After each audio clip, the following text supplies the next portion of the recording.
Let's say there's a young person listening to this and they want to go into agriculture, or they have like a 1 acre, they don't know what to do with it. What will you tell them? First, you have to de-risk. So whatever crop you're growing is either two ways. It is fast moving. That means ikikua, you will move it as quick as possible. Number two, it's not susceptible to, it's less susceptible to the variables that you're trying to avoid depending on your area, right? So for example, onions prefer drier area, but they like water, but not too much. But they won't do well in Kitale. So in Kitale, forget about it. Utapata fungal diseases, nani, all those things. So don't do it there. So I'm saying you have to also study about what you're doing.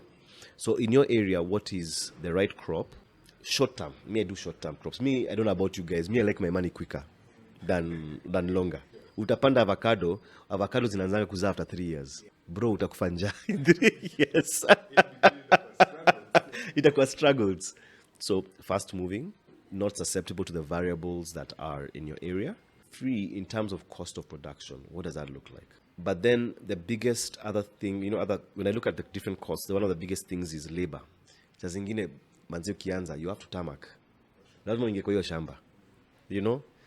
As guys, we call every morning when you have a farm, you do a crop walk, and every evening you do a crop walk. And the crop walk is unatembea, tunaonanga tu hizi ma video watu watembea kwa shamba. It's because you're looking for like pests. You look at disease onset. Jioni ukienda kulala, you know how your crop is. Ndio kesho asubuhi isikwe surprise. So I would tell them, the thing is, look, if you really want to get into it, like you said, it's a labor of love, but it's doable. It's so doable. By the way, you'll be so shocked. Lakini pia, manzi jisaidie ndio usaidike. Make sure you have to start somewhere, but also the market part. Remember, for us guys, the 4 tenets us guys live by. Are we producing at the right price?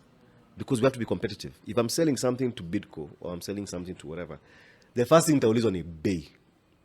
The second thing nitaulizwa, quality, let us sample tuone. Si ndio? Hata watu wa kushona nguo na wanauliza ngo bei na sample. Sema okay, sawa. Sisi tunataka kununua tani 6. Utaweza quantity. Na tunanunua hizo tani 6 consistently every week. Utaweza.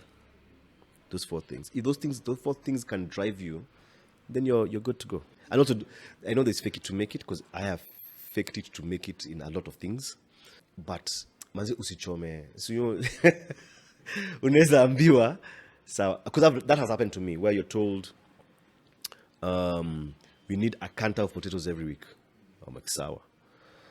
And then you realize, by the way, and deep down, you're not going to, at some point, shamba yako itaisha, sindio? You won't have enough. So you're like, okay, but I'll buy from Marikiti and stuff. Sawa.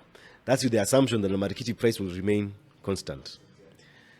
And do you have enough float to be able to be buying from Marikiti every week, waiting for that check to pay?